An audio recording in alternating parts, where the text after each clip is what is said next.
Olá, boa noite para você. Estou de volta. Obrigada pela sua companhia. A PM reforçou o policiamento no aglomerado da Serra, em Belo Horizonte.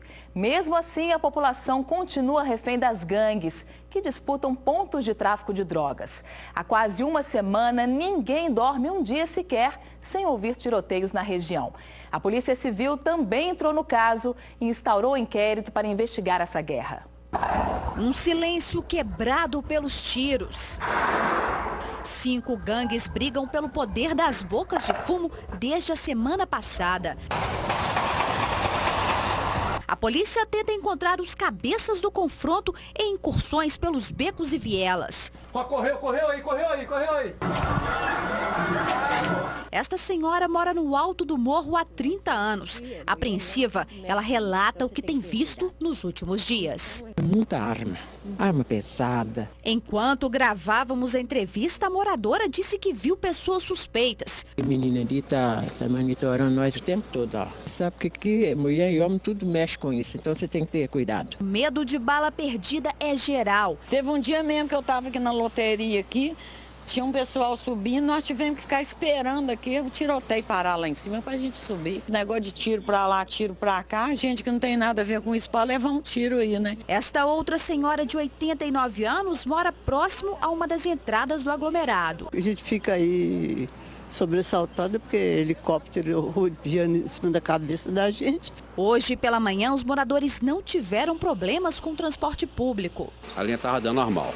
Mas algumas linhas estão desviando das áreas de confronto. Mudou só o caminho para não passar onde estava tendo os tiroteios mesmo. No fim da tarde, homens do batalhão de choque da Rotan se posicionaram em pontos estratégicos do aglomerado, de acordo com informações do Serviço de Inteligência. Militares da Cavalaria também trabalham na operação contra os traficantes. A Praça do Cardoso foi cercada por viaturas. A Polícia Militar tem atuado de forma cirúrgica, com o policiamento estratificado, em horários diferenciados. É uma estratégia exatamente para que nós possamos enfrentar com segurança, levando segurança àquela comunidade e focar no infrator. Ainda de acordo com a polícia, até agora 4 traficantes foram presos. Os bandidos revidaram. 2 viaturas já foram alvo de tiros. Houve disparos contra policiais militares, isso é muito importante, eles não recuaram, avançaram contra os infratores. Esse avanço foi providencial, os infratores recuaram e estamos mapeando exatamente para poder capturá-los e trazer e restaurar a ordem pública local. Em Santa Luzia, na região metropolitana de Belo Horizonte, um adolescente atirou contra a PM. Ele fugia num carro furtado. Acabou baleado e apreendido. O garoto e outros 2 jovens saíam de um baile funk com a intenção de praticar roubos. O adolescente de 17 anos levou 3 tiros, um deles na cabeça de raspão. Ele chegou ao Hospital João 23, escoltado pela PM. Ele foi apreendido depois de fugir de uma abordagem da polícia. O menor estava acompanhado de 2 amigos, Matheus Maia de Moura, de 20 anos, e Leonardo Aparecido Amorim, de 18. Eles participavam de um baile funk no bairro Palmital, em Santa Luzia, quando foram abordados pelos militares. Os 3 estavam em um carro clonado e que foi furtado no bairro Serra. E já tínhamos informações que tinham 3 rapazes, 3 bandidos que estavam dentro desse veículo. Acionou a sirene para que eles parassem, eles não obedeceram, empregaram em fuga, continuaram a fuga. Nós seguimos, acompanhamos, passei a via rede rádio para que possamos fazer um cerco-bloqueio das outras viaturas. Foi feito esse cerco-bloqueio, portanto eles não obedeceram, ultrapassaram o cerco-bloqueio. De acordo com os militares, durante a perseguição intensa, quem iniciou o tiroteio foi o adolescente. Ele colocou o braço para fora do veículo e com uma submetralhadora deu uma rajada de tiros contra a viatura da PM. Ele falou também, não, me passa as outras armas que eu também dou tiro nos polícias, não tem medo deles não. A situação está desse jeito. Dentro do veículo dos criminosos foram recolhidas as armas, um revólver calibre 38, uma pistola e a submetralhadora de fabricação caseira. Durante o tiroteio, a PM também baleou Leonardo, que confessou que o grupo se preparava para fazer um roubo. Indo roubar. Roubar o quê? Qualquer coisa.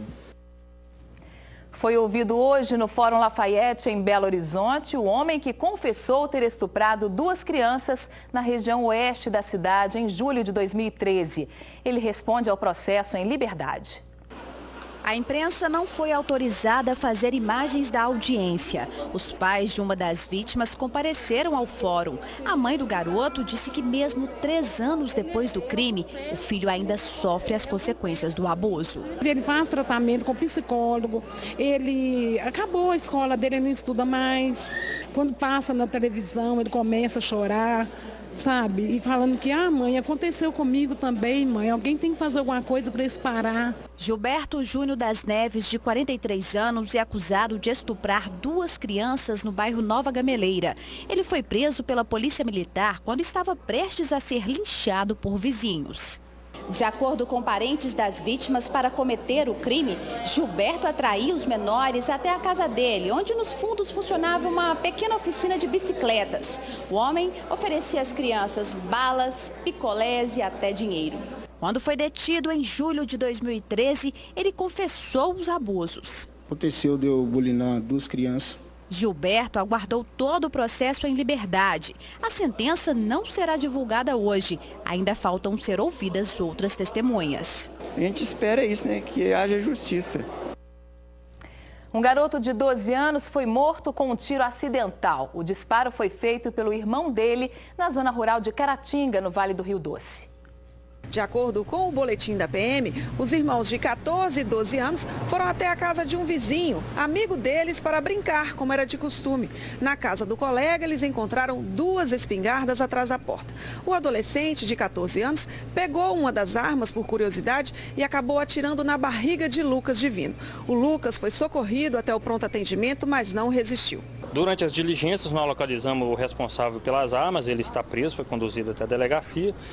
E o menor de 14 anos, infelizmente, faz parte do processo, ele acabou sendo apreendido e também está sendo conduzido até a delegacia, onde o delegado vai adotar as demais providências.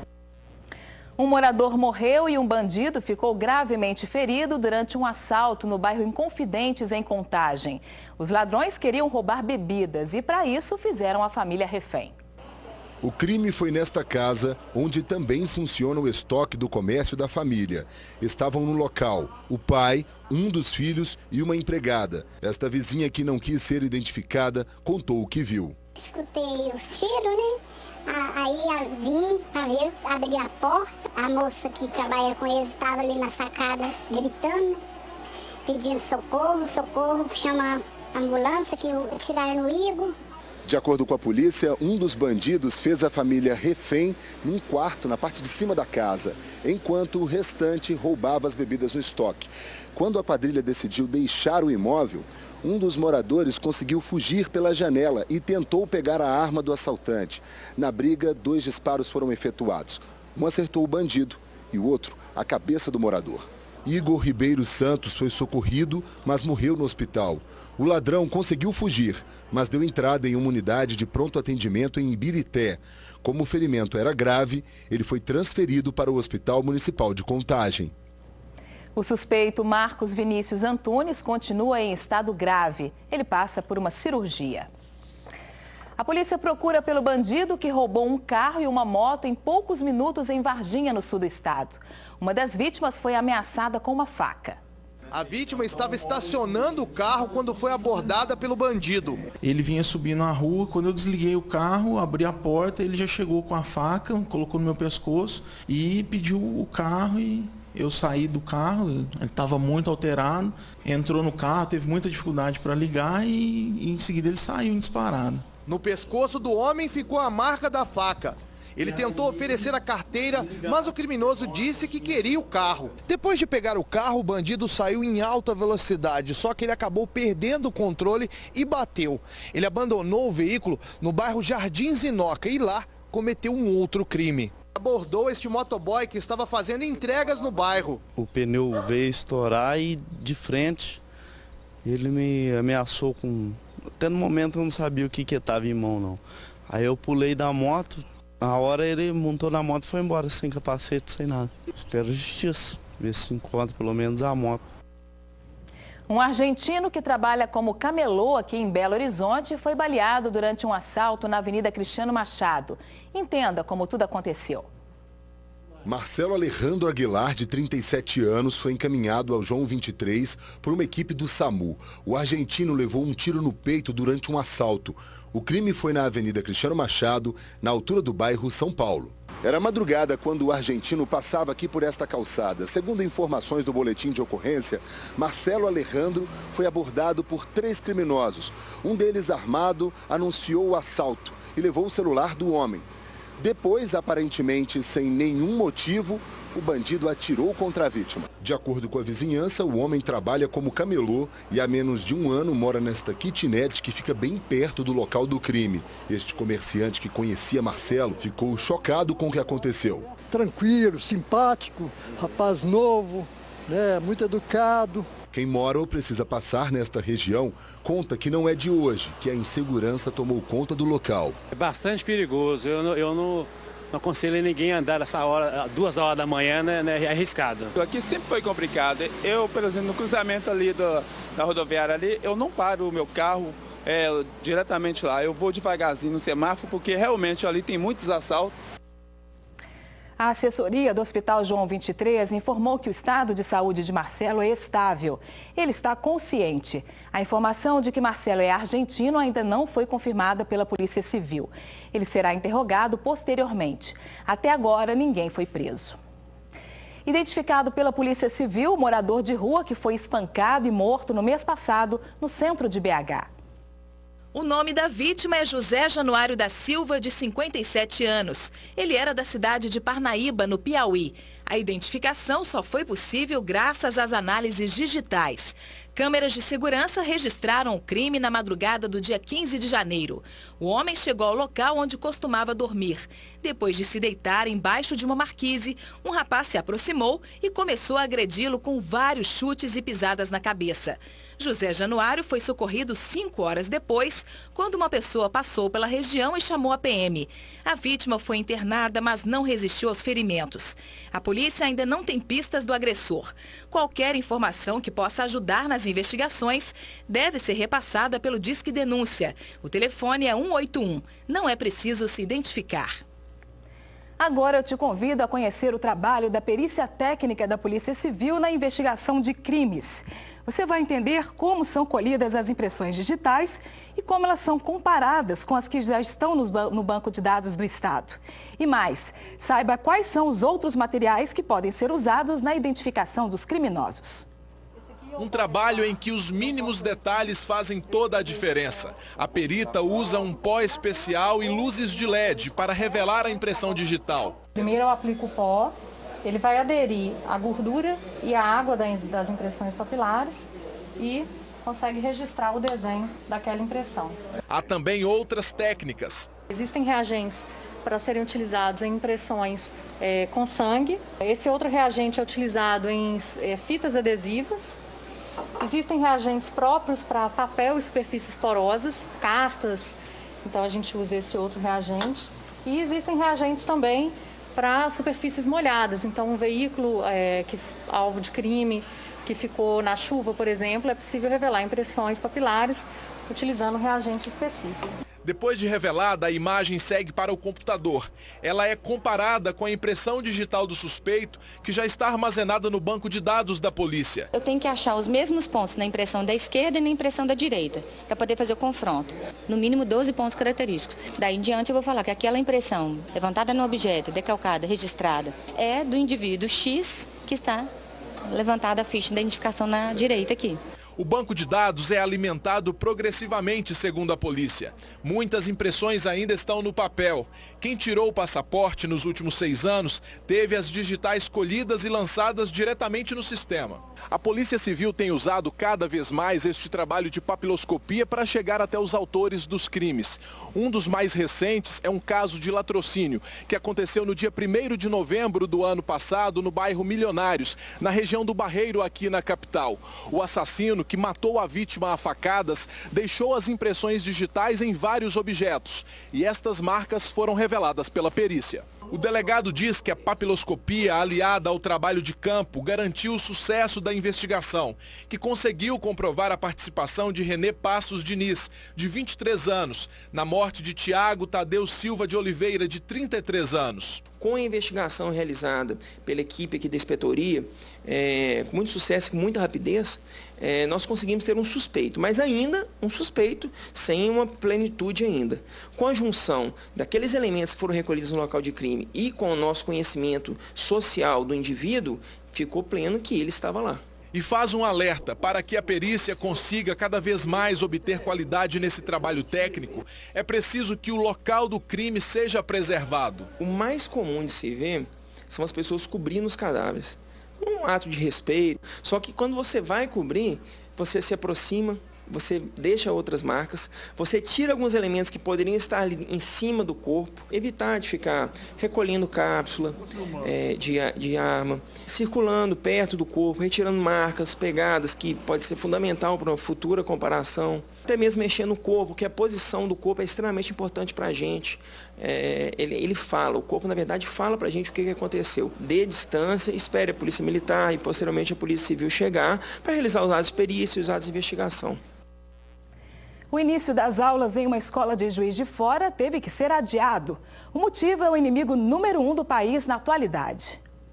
Logo na porta de entrada, o aviso. Por causa dos riscos de transmissão do mosquito da dengue, as aulas que começariam nesta terça-feira vão ter que ser adiadas. A escola é da rede pública municipal e fica localizada no bairro Ipiranga. A rua Afonso Gomes já dá provas da sujeira do local. Além disso, o matagal que cerca o prédio do colégio também esconde perigos que servem de esconderijo para a proliferação do Aedes aegypti. Cerca de 400 crianças de 4 e 5 anos estudam nessa escola. Segundo a diretora, uma equipe da Secretaria de Obras vai avaliar o local para poder dar início à limpeza da área. Já está previsto no nosso calendário uma emenda no Carnaval. Então essa semana seria mesmo de adaptação aos alunos, então não vai ter grandes prejuízos. A diretora disse ainda que a medida foi tomada por precaução, já que a cidade passa por uma epidemia de dengue. É melhor eles esperarem, né, do que vir para a escola e correr o risco de pegar a doença. A Secretaria de Saúde informou que uma equipe de agentes de endemias esteve na escola, onde foi feita uma vistoria. Em tempo de altas vertiginosas nos preços de tudo, o gás de cozinha está na contramão.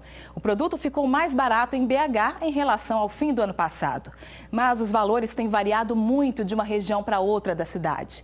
Os dados são do Procon Assembleia. Ao acender a chama, muito cuidado para não queimar dinheiro.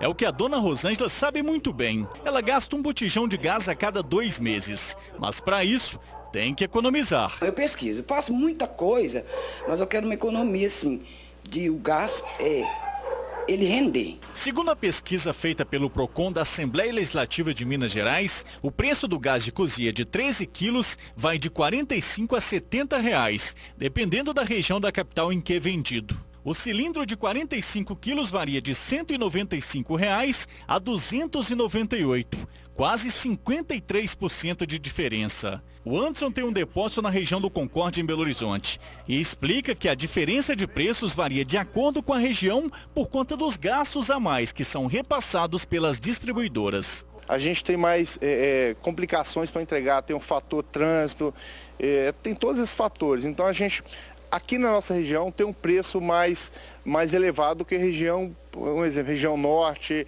e a região metropolitana de Belo Horizonte. A pesquisa também identificou que o preço do gás de 13 quilos teve queda de 0,81% em relação ao mesmo levantamento feito em dezembro do ano passado. A maior redução é aqui na região da Pampulha, com queda de 7,58%. Uns estão com preço mais baixo do que o outro pelo fato do comércio estar muito ruim. O pessoal às vezes vende a mercadoria até fora do preço. Tudo isso para não perder o cliente. Mas a melhor dica ainda é a mesma. Pesquisar, eu costumo fazer a pesquisa antes de comprar. A gente volta já já.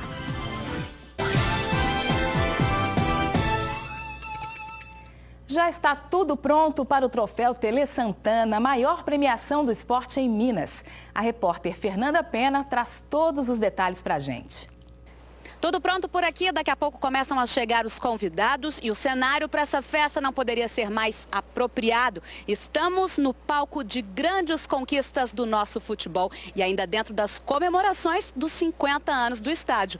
É o Mineirão, o palco da 15ª edição do Troféu Tele Santana. Agora vamos dar uma olhadinha aqui dentro no lounge VIP, onde vai acontecer a festa. Palco, iluminação, som montados, telões posicionados, mesas decoradas, tudo com muita elegância, como sempre acontece nesse Oscar do futebol mineiro. E é claro, também já está por aqui o cobiçado troféu, que leva o nome do mestre Telê. Tudo pronto também para a transmissão do prêmio. A cerimônia é fechada para convidados, mas os internautas poderão acompanhar tudo ao vivo